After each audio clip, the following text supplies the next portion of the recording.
कला संस्कृति और युवा मामलों के मंत्री जितेंद्र कुमार राय ने कहा है कि पंचायत स्तर पर खेल और खिलाड़ियों को प्रोत्साहित करने के लिए पंचायत स्तर पर प्रतिभा खोज अभियान चलाया जा रहा है और वैसे प्रतिभावान खिलाड़ियों को सरकार अपने स्तर से जिला, राज्य और देश स्तर के खेल प्रतियोगिता में शामिल होने के लिए प्रोत्साहित करेगी। मंत्री ने बताया कि महागठबंधन सरकार की महत्वाकांक्षी योजना मेडल लाओ नौकरी पाओ के तहत अब तक 80 आवेदन प्राप्त हुए हैं। साथ ही 418 राष्ट्रीय और अंतर्राष्ट्रीय स्तर के खिलाड़ियों को प्रोत्साहित किया जा रहा है। अंतर्राष्ट्रीय स्तर के खेलों में जो खिलाड़ी मेडल लेकर आएंगे उन्हें पदाधिकारी बनने का मौका मिलेगा।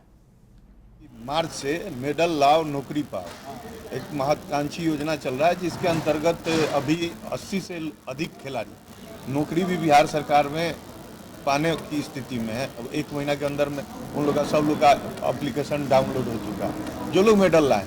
तो चूंकि मेडल के आधार पर नौकरी मिल रहा है, इसलिए मैं ये आंकड़ा आपको बता रहा हूँ। तो ये कहना है कि जो खेल के लिए संबंधित प्रशिक्षण की आवश्यकता है, तो समय समय पर आप देख रहे हैं कि राष्ट्रीय स्तर के जो भी कोच हैं, वो अभिषेक यादव हो फुटबॉल वाले, या बैडमिंटन वाले फॉर्मूला जी हो, या वो अर्जुनावाड़ी जो हमारे थे अर्जुन सिंह, तो तमाम लोग बिहार आए और जो हमारे खिलाड़ी हैं उनको ट्रेनिंग दिए और अपने कैंप में भी ले गए। और जो निर्जय बिहार में हुआ नेशनल जूनियर एथलेटिक, उसमें से 66 खिलाड़ी बिहार का नेशनल स्तर पर प्रशिक्षण के लिए चयनित हुआ। तो ये सारा काम लगातार चल रहा है और आने वाले दिन में जो ओलंपिक होगा उसमें बिहार का खिलाड़ी रहेगा। इस मिशन के तहत हम लोग काम।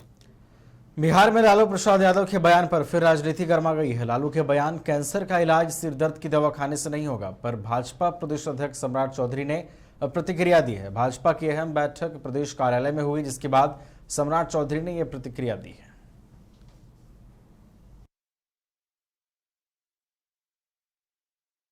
लालू प्रसाद जी स्वयं ही बिहार के लिए कैंसर साबित हुए। बिहार में अराजकता की स्थिति बनाने वाला कोई नेता रहा तो उनका नाम है लालू प्रसाद। और लालू प्रसाद जी ने ही बिहार में जातीय उन्माद फैलाकर, और ये जो कैंसर की बात कर रहे हैं, ये सिर्फ और सिर्फ लालू प्रसाद ने ही उस स्थिति उत्पन्न की।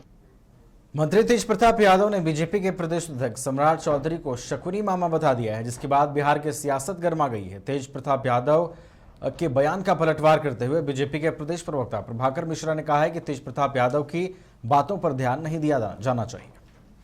देखिए, भारतीय जनता पार्टी के यशस्वी प्रदेशाध्यक्ष आदरणीय सम्राट चौधरी जी पर जो अमर्यादित टिप्पणी आई है, तो जो टिप्पणी किए हैं, न उनकी शैक्षणिक योग्यता है, न उनको बौद्धिक क्षमता है कि वो सम्राट चौधरी जैसे लोगों पर टिप्पणी करें। सम्राट चौधरी आज अगड़ा, पिछड़ा, अति पिछड़ा, महादलित, दलित के नेता हैं बिहार की संभावना है, और उन पर अमर्यादित टिप्पणी सूर्य पर थूकने के समान है। और सूर्य पर जो थूकता है उसका परिणाम स्वतः स्पष्ट है। और मेरी एक सलाह है उनको, जो काम वो करते आ रहे हैं वही करते रहें, वृंदावन जाएं, बांसुरी बजाएं और भगवान श्री कृष्ण और देवी राधिका का किरदार वो स्वयं। राष्ट्रपति द्रौपदी मुर्मू 20 अक्टूबर को गया दौरे पर पहुंच रही हैं। राष्ट्रपति Droupadi Murmu central university of south Bihar के तीसरे दीक्षांत समारोह में मुख्य अतिथि के तौर पर शामिल होंगी। दौरे को लेकर सेंट्रल यूनिवर्सिटी द्वारा जोर शोर से तैयारियां की जा रही हैं। Central university of south Bihar 103 छात्र छात्राओं को स्वर्ण पदक राष्ट्रपति के हाथों दिया जाएगा। वर्ष 2016 से लेकर 2020 तक विभिन्न विषयों में पास होने वाले छात्रों को डिग्री दी जाएगी। इसकी जानकारी central university of south Bihar के कुलपति प्रोफेसर कामेश्वर नाथ सिंह ने प्रेस कॉन्फ्रेंस कर दी है।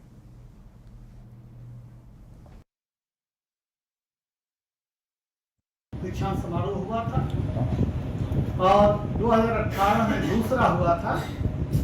एक लंबे समय के बाद यह हो रहा है, क्योंकि बीच में कोरोना का कालखंड था, शैक्षणिक गतिविधियां अवरोधित थी, और इस लंबे समय के बाद यह हो रहा है। कि लड़कों की भी इच्छा थी, हमारे अभिभावकों की भी अपेक्षा थी, हमारे परिवेश में जो गांव हैं, जो नागरिक हैं, उनकी भी अपेक्षा थी कि विश्वविद्यालय कन्वोकेशन का आयोजन करे। तो यह आयोजन हो रहा है और हम अपने राष्ट्रपति महोदय की अगवानी में उनके स्वागत में अपनी पूरी तैयारी में लगे हुए हैं। बिहार कैबिनेट की मीटिंग में 14 प्रस्ताव पर मुहर लगी है। सीएम नीतीश कुमार की अध्यक्षता में आयोजित कैबिनेट की इस मीटिंग में बक्सर के राजपुर के तत्कालीन सीओ राकेश कुमार को सेवा से बर्खास्त किया गया है। साथ ही राज्य के सभी 8 केंद्रीय कारा में संविदा पर एक साइकोलॉजिस्ट का पद सृजित किया गया है। साथ ही कैबिनेट की बैठक से सरकार ने पैक्स सदस्यों को भी दिवाली का तोहफा दिया है। विज्ञान एवं तकनीकी शिक्षा विभाग 31/10/2023 को रिटायर हो रहे थे, उनको 2 वर्ष का एक्सटेंशन मिला है। इसी प्रकार कैप्टन शिव प्रकाश हैं जो मुख्य विमान प्रशिक्षक हैं सिविल विमान निदेशालय, जो हमारे कैप्टन ये पायलट भी हैं राजकीय विमान के, 31/10/2023 को रिटायर हो रहे हैं, उनको 1 साल का एक्सटेंशन मिला। एक श्री कृष्ण कुमार यादव हैं, ये तत्कालीन अधीक्षक राजकीय अतिथिशाला हैं। इनको भी जो ये केंद्र श्रम सेवा में इनकी नियुक्ति हुई थी, राज्य सरकार ने इनको रिटेन कर लिया था और एक कैबिनेट निर्णय के आलोक में इनको रिटेन किया गया था 1998 में।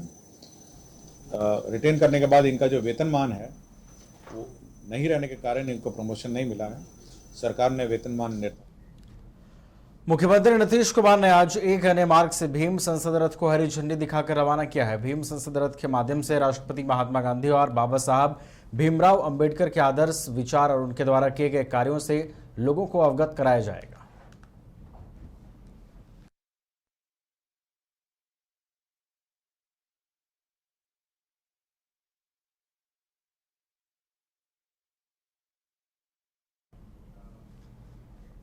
आरजेडी प्रदेश कार्यालय में जनता दरबार लगाया गया। जनता दरबार में भूमि सुधार, राजस्व मंत्री आलोक मेहता और खेल मंत्री जितेंद्र राय ने लोगों की फरियादें सुनी और मौके पर ही कई विभागों की समस्याओं का निपटारा हुआ। हम वास रहित भूमिहीन को पर्चा देते हैं, जमीन देते हैं, सरकार देती है जमीन 3 से 5 डिस्ट्रिक्ट। वास रहित भूमिहीन मतलब उसके पास कोई भी जमीन नहीं, जिसके पास कोई जमीन ही नहीं है, उसके आर्थिक स्तर को किसी डेटा की कहाँ जरूरत है, वो तो दिखाई पड़ रहा है सोसाइटी में।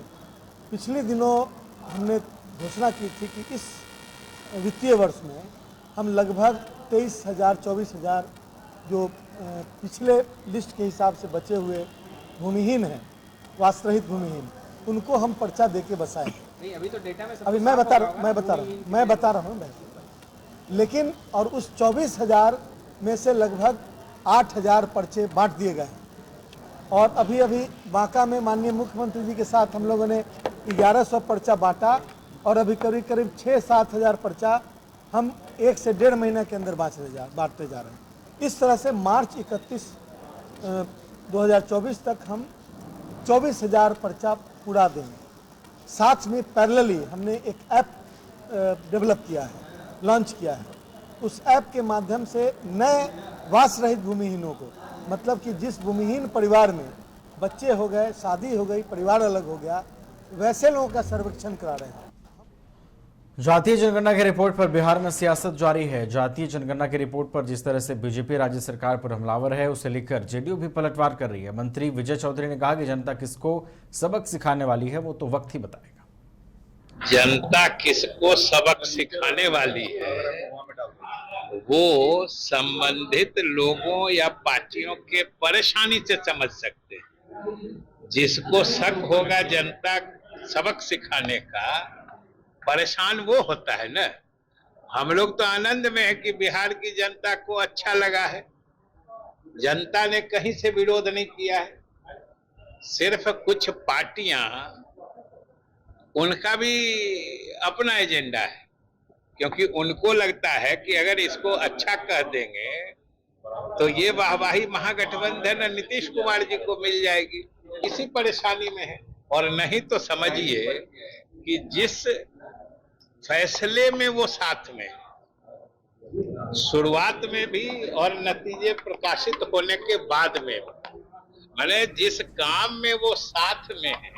बिहार में जातीय सर्वेक्षण रिपोर्ट जारी होने के बाद बयानों का दौर जारी है। जिस तरह से बीजेपी इस जातीय जनगणना के रिपोर्ट को लेकर सरकार पर हमलावर है, उसका जवाब आरजेडी की तरफ से भी मिला है। राजद के प्रदेश अध्यक्ष जगदानंद सिंह ने एक बार फिर जातीय सर्वेक्षण रिपोर्ट को लेकर राज्य सरकार की तारीफ की है।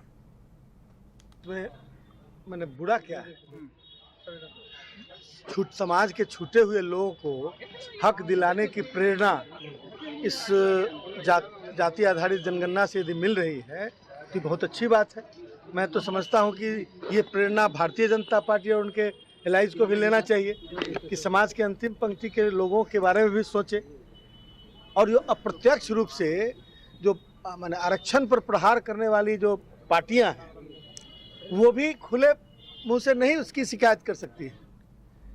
मुंगेर में केंद्रीय रिजर्व पुलिस बल की यशस्विनी महिलाओं का इंजीनियरिंग कॉलेज में स्वागत किया गया। नारी सशक्तिकरण को पर्व के रूप में मनाने के लिए केंद्रीय रिजर्व पुलिस बल ने महिला विकास मंत्रालय के साझा सहयोग से बाइक रैली का आयोजन किया, जिसमें कुल 180 महिला अधिकारी जो तीन टीमों में विभाजित होकर 3 अक्टूबर को रॉयल इनफील्ड बाइक से एक दस्ता उत्तरी श्रीनगर से, दूसरा दस्ता शिलांग और तीसरा दस्ता कन्याकुमारी से रवाना हुआ। आज दूसरा दस्ता मुंगेर के सरकारी इंजीनियरिंग कॉलेज पहुंचा। मौके पर सीआरपीएफ मुख्यालय मुजफ्फरपुर पुलिस उप महानिरीक्षक संदीप सिंह ने कहा कि इसका मकसद है कि नारी सशक्तिकरण को प्रस्तुत करना, क्योंकि आज नारी किसी से कम नहीं है और कंधे से कंधा मिलाकर चल रही है।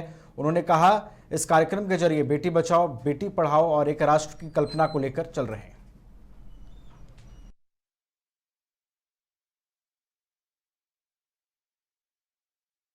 हम शिलोंग से चले हैं, एकता नगर जाएंगे गुजरात। हमारा व्यू ये है कि बेटी बचाओ बेटी पढ़ाओ। हम ये संदेश लेकर निकले कि देश की कोई भी बेटी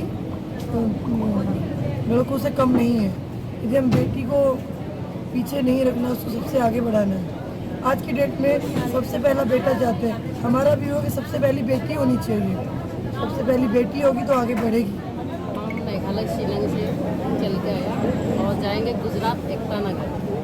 रास्ते में बहुत कठिनाई आई, लेकिन जिला प्रशासन, ट्रैफिक और स्टेट पुलिस और हमारे सीआरपीएफ भाइयों ने बहुत साथ दिया और ट्रैफिक को हटाया और पूरा रास्ता क्लियर किया। इसके लिए हम तहे दिल से धन्यवाद देंगे। ये बाइक एक्सपीडिशन यशस्विनी टीम नंबर 2 है, जो कंप्लीट महिलाओं द्वारा, सीआरपीएफ की महिलाओं द्वारा ही बाइक चलाया जा रहा है। टोटल 50 बाइकर्स हैं, 25 मोटरसाइकिल हैं। शिलोंग से चल के केवड़िया, जो अब एकता नगर नाम है, वहाँ तक ये 31 तारीख को पहुँचेंगे। टोटल 3000 किलोमीटर को तय करना है और इसमें 31 अक्टूबर तक इनको वहाँ एकता नगर। सर उद्देश्य क्या है सर ये बाइकर्स का? उद्देश्य है इनका कि नारी शक्ति को दिखाना और बेटी बचाओ। केंद्रीय रिजर्व पुलिस बल के यशस्विनी महिला मोटरसाइकिल अभियान 2023 दस्ता 2 आज शिलांग से चलकर कटिहार पहुंचा। इस दौरान 48वीं वाहिनी भारतीय तिब्बत सीमा पुलिस बल कटिहार में स्वागत किया गया। इस दस्ते को 5 अक्टूबर को मेघालय के मुख्यमंत्री कोनराड के संगम ने हरी झंडी दिखाकर शिलांग से रवाना किया था। यह यात्रा शिलांग, गुवाहाटी, बोंगाई गांव, सिलीगुड़ी होते हुए आज कटिहार पहुंची। इस अभियान की बहादुर महिलाएं बिहार राज्य के आगे चलकर 40 जिलों से गुजरते हुए लगभग 3291 किलोमीटर का रास्ता पूर्ण कर एकता नगर गुजरात में दिनांक 31 अक्टूबर को पहुंचेंगी। इस अभियान में यशस्विनी महिला दल की तीनों टीमों मिलकर 10,000 किलोमीटर से अधिक की दूरी तय की जाएगी। इस अभियान का मुख्य उद्देश्य महिला सशक्तिकरण है। ये सीआरपीएफ की यशस्विनी महिला बाइकर्स टीम 2 है, जो 5 तारीख को शिलोंग से अपना केवड़िया, जो अब उसका नाम एकता नगर है, के लिए बाइक से चली है।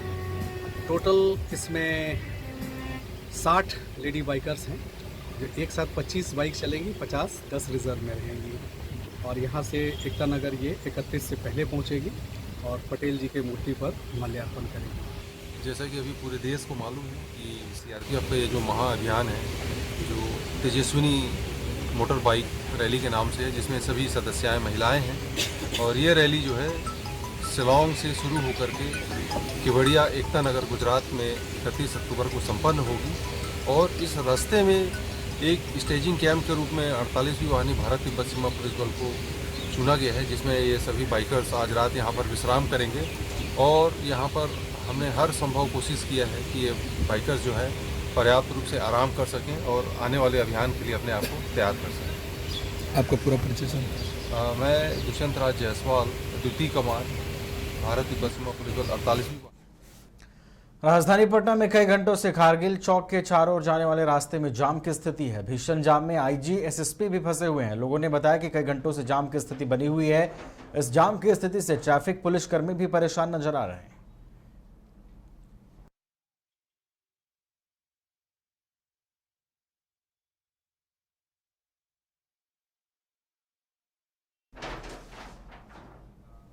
IIT जी नीट एस्पिरेंट्स के सपने को पंख देने आ गया है कंप्लीट सॉल्यूशन इंस्टीट्यूट। यहाँ है smart classroom, 1-to-1 doubt clearing session, ask the expert, video solution और भी बहुत कुछ। मतलब हम करेंगे आपको गाइड, बनेंगे आपके mentor. Foundation classes from class 6 onwards for your bright future. Visit complete